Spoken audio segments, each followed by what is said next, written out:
on social media, I'm known as Miss Gypsy Soul. I built a tiny house in 2015, and prior to that, I had the benefit of knowing that downsizing my lifestyle was something that I wanted to do as my daughter was going into kindergarten. So that was 1990-ish. And so over the course of 10 years, as she had grown and was headed off into college, that's when I really got thinking about my downsizing process. And so as she headed off to college, I started the downsizing of my life. And so 10 years, while everybody's trying to downsize very quickly to move into a tiny house, I did have the benefit of 10 years. 2.5 years before I actually built my home, I started my research process. So I'm a project manager, and I have to know all of the details for everything. So in my project management mind, I needed to know everything about the design, the build, the style, the systems, everything. And so 2 years, almost 2 years of research went into me building my tiny house. The thing about my project was that it had been a long-standing dream for me. And I talked to people that I knew, I talked to everybody about my tiny house. And so we're talking 2013, 2014. And so people were kind of looking at me like I had two heads. Tiny houses are popular now, but at that point, nobody really understood what I was doing and why I wanted to do it. So one of the things about kind of following your dreams and living through your dreams is as you share what you want to do as related to your dream, you'll have people who will try to discourage you, or because of their fears or their decisions and their process in life, they don't understand what you're doing. So they'll try to discourage you. For me, I never,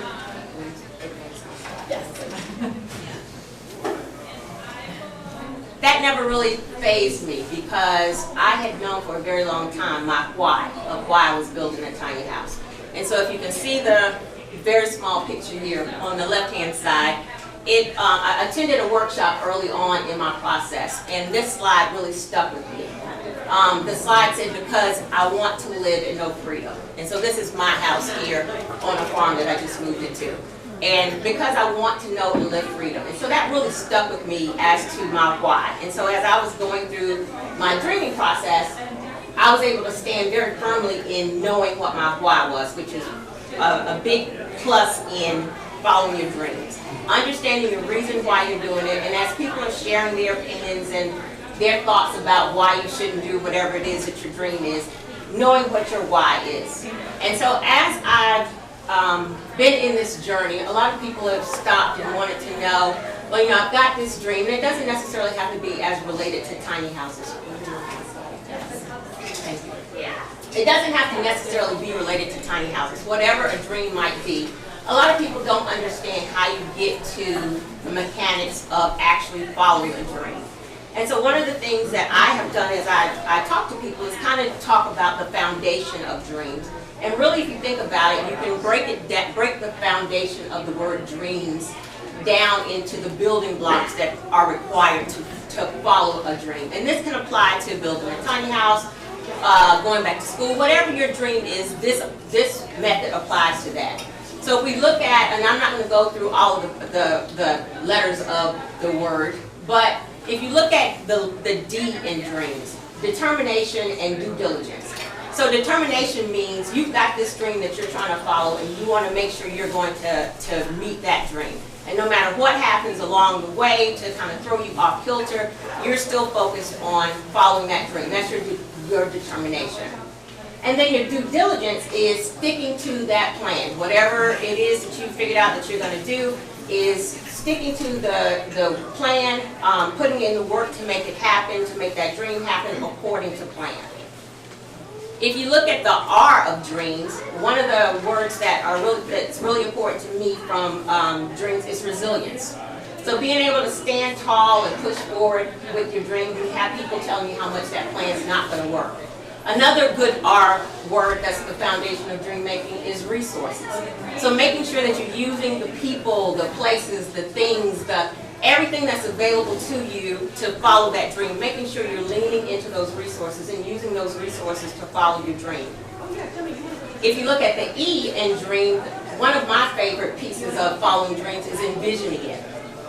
When I was doing the work to build my tiny house, we put the actual plans together and then imported it into SketchUp, which is a modeling software. It's a 3D modeling software. So about a year before I actually built, I knew exactly what my house was going to look like. And I envisioned myself being in my tiny house. And I've envisioned myself for whatever dream I have. I always see myself in that dream. And it's kind of like the thing that you're speaking it into existence, and you're envisioning it. The A in dreams, a big piece of that is the applause. So a lot of times we don't take the time to celebrate. Even if we wait until we've gotten to the end of the completion of whatever that dream is to celebrate it. So one of the things that I found very important throughout my build process was celebrating my milestones and applauding myself for reaching those milestones. And sometimes you have to do that even when other people aren't, because not everybody can support other people's dreams, unfortunately. The M for me, one of the important M's, the foundation of dreams, is your motivation. Whatever that energy source is that you need to get you through following your dream, whatever it is that you need to lean to for that motivation to keep you standing forward, standing tall and pushing forward. And then the S, one of the important foundations of dreams, is success. Knowing as you start toward this dream that you're going to be successful. That again is kind of like envisioning it, but you're setting yourself up for to be successful early on, knowing that whatever you're following, whatever you're trying to achieve is going to be successful. And one of the main things about following dreams is that remembering that that dream's for you, not for anyone else. You know, no matter the feedback that you get, knowing that your dream is for you is critical to the success of achieving dreams. So remembering my why and my desire to live and know freedom, that is what got me through to building my tiny house. And then, so the physical part of my dream was realized. My tiny house is 360 square feet of tiny house luxury. So I was able to achieve the physical piece of building that dream. There are a couple of places where my dream hasn't been as successful. As I envisioned living in a tiny house, as I studied tiny houses, and we talked about community. And those areas are in Legality and in tiny house community. So early on, many people thought that tiny houses were just a fad, that they soon go away, people wouldn't have to deal with them. These crazy people are going to go find something else to do, and city officials felt like, well, we won't have to deal with this very long. The fact that I've lived in my tiny house for 4.5 years, the fact that we're at workshops and conferences and festivals like this and the rooms are always full, have shown that that's not the case. So what we have to do is continue working toward the legality of tiny houses, and the work has to continue to be done to legalize them. So because I'm designing this dream of mine, and because I want to be able to live in my tiny house from a legal perspective, I know that I have to assume some ownership in supporting and furthering this movement. And it's one of the reasons that I participate in festivals like this. It's one of the reasons that I hold workshops, I hold consultations. I share what I do in the tiny house community. I share my life on social media so that people can connect a real person to this movement. And they're not just looking at the concept of tiny houses, and for the most part they can figure out that I'm a regular, normal person, for the most part. And so for me, it's not just about the dream for me. As we relate to legalizing it and we talk about community, that dream now means that I'm pulling other people into this dream, that I'm making the pathway accessible for others who want to be in this movement and in the community. As I'm working with local officials, my main ask of them is to listen, to take the work that we're doing seriously, to think creatively and outside the box. A lot of times as you're dealing with officials and government officials, and they're dealing with their boxes of how homes should be, antiquated thought processes. So I try to help them understand the work that we're doing and how it can impact a lot of what are social ills. Ills such as homelessness, wealth inequality, our housing crisis that's being experienced everywhere, the lack of affordable housing, access to quality housing, elders who no longer can afford their own homes, working people, college students who can't even afford a quality house, and they're working every day. And then the fact that people simply want a new way of living outside of what has been the traditional housing. If we look at society today, we have to really admit that traditional housing isn't necessarily working. So as I participate in this advocacy work, again, I would have to recognize that this isn't just work that I'm doing for myself. It's work being done for the community as a whole. And so as I design my dream, I'm constantly asking myself, how do I create this path for others to follow? How do I make this something that everybody can participate in? And if you think about it, that's theoretically how communities should work. As you attend tiny house festivals and workshops, as you attend some of the sessions today, I'm sure you'll hear a lot of people reference tiny house community. It's one of the things that really appealed to me in my research. Got drum out. In my research phase was community. And people talked a lot about building communities. But the question that I now have 4 years later, as I'm a member of this community, is whether we're talking about real community. Because a community is where everybody is represented in the community. And if everyone's not represented in the community, then it's not really real community. And this is where the design portion of my tiny house has kind of hit a roadblock. Because what I recognize is not everyone is interested in building real community. There are people that are interested in this movement for various reasons. So some are choosing to downsize, and that looks like having the financial access to be able to choose to downsize and then build a tiny house. And then we know that there are people who are looking at this as an option because they don't see any other financial options. And that's less of a choice and more out of necessity. And then there are really some who have no other options. They have no housing, and they look at tiny houses as an option for housing. Real community is a community that is welcoming and supportive of all of those reasons and provides an opportunity for everybody to be here no matter why they're trying to be here.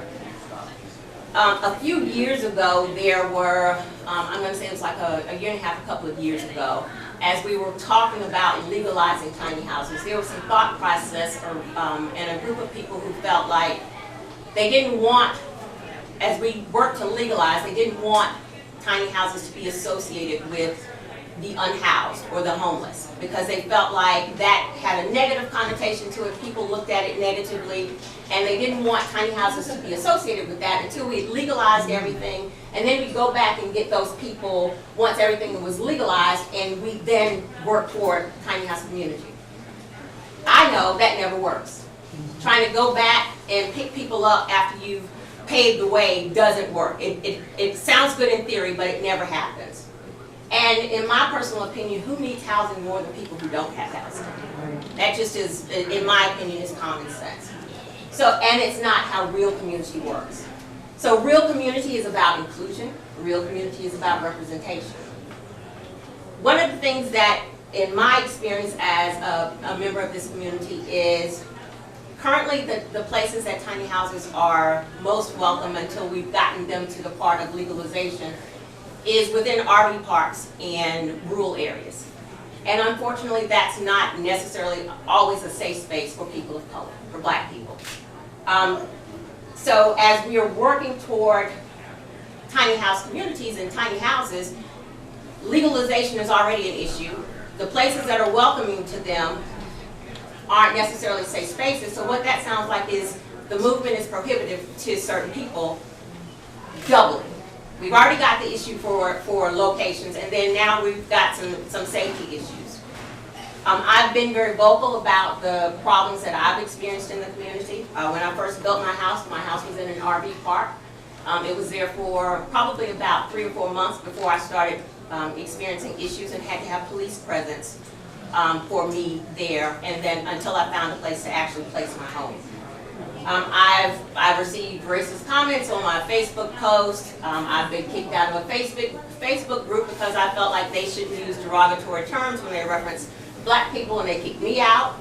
I have, on the way to being a speaker at a tiny house event, I stopped at a local store, and the store owner wanted to make sure I knew I wasn't welcome in the area. And the festival was like within walking distance from this store.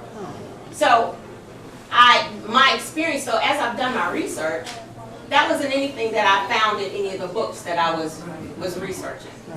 Because what I know is most of the people that are in the community don't look like me, and this hasn't been their experience. So I've been very vocal about sharing my experience, to the point of actually receiving an anonymous threatening email because I was very vocal about the differences in my experience in this community. And this is where I have to stand firm. You remember the dreams. This is where I have to stand firm in my determination and my resilience. Because I want to be in this community, and I want others to be able to be in this community. And I know that what I think about community is one of the most basic expectations of community, real community. And until I started sharing my experiences, as I mentioned, most people weren't aware of how this looked as a person of color, what the experience was in this community for people of color. I've been sharing this probably for about 3.5 years now. A lot of people still aren't aware, and a lot of people are aware but don't want to talk about it. What I will say again, and I'll just keep focusing on real community, if everyone's not represented at the table, if everyone's not able to have the same opportunities as others in the community, if everybody's not represented in the conversation, then you're not building real community. So you can,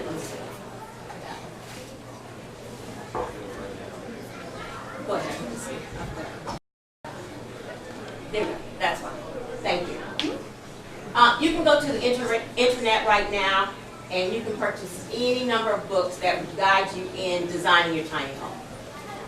Yet the conversations and the deep dive conversations about real community are still absent in this process. We can look at the history of housing, its current negative impact on society, and we've got the examples of how not to build community. If we're aware of our history of redlining, housing discrimination, predatory mortgage lending, those are all examples of how we shouldn't be building community. And my question then becomes to everyone in the community and everyone that's interested in this movement, if we're working really hard to design and redesign the concept of housing, why wouldn't we work as hard to redesign and design the concept of community? Real community. So as I close with this beautiful quote from Coretta Scott King, the greatness of a community is most accurately measured by the compassionate actions of its members. So this quote kind of says it all. If you're designing and building real community, and my dream again is to live in a real community, this is how you accomplish it, by listening, by the compassionate actions of members to redesign what community,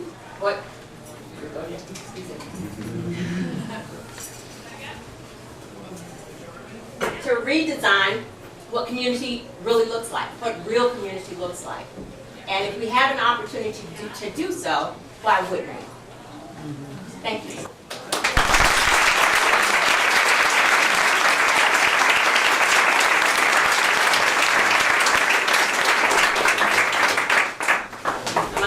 Take questions. Any questions? All right. Thank you. Question? Oh, yes. Yes. Where are you situated now? What kind of community do you have currently in your living situation? So the city of Charlotte just kicked me out. I was in like 5 minutes from downtown Charlotte. And so they kicked me out in August after 6 months of travel. Well, 4 years, and this last time 6 months of trying to go back and forth with them to get them to understand tiny houses. So I am now in a rural area on a farm. And because of some of the stuff that I shared, it's not my ideal situation. There are concerns out there, but that's where I am right now. Because, again, as I mentioned, rural areas and the like are more accepting of tiny houses. And so that's where I've currently moved my house. And do you find in your area, is there a growing number of people interested in tiny housing, or living possibly together, being supportive of each other in any way? So we are working to build an agri-hood, which is a community around the farm. And we're working to kind of create the prototype. We feel like if we develop it, we can teach it and help people understand exactly what that looks like. So we're hoping that that comes as a result of the work that we're doing. Thank you. Thank you very much. Yes, sir. This is the second time I've heard you speak. Once was in a podcast, so it's such a pleasure Thank being you. in person. Where can I get your slide, the dream slide with all the little details? It's going to be, so I don't know if we're making this available to, I know it's being recorded. I think it's going to be available on Yes Tomorrow's website. I have some material up here and I'd be happy to send it to you. Thank you.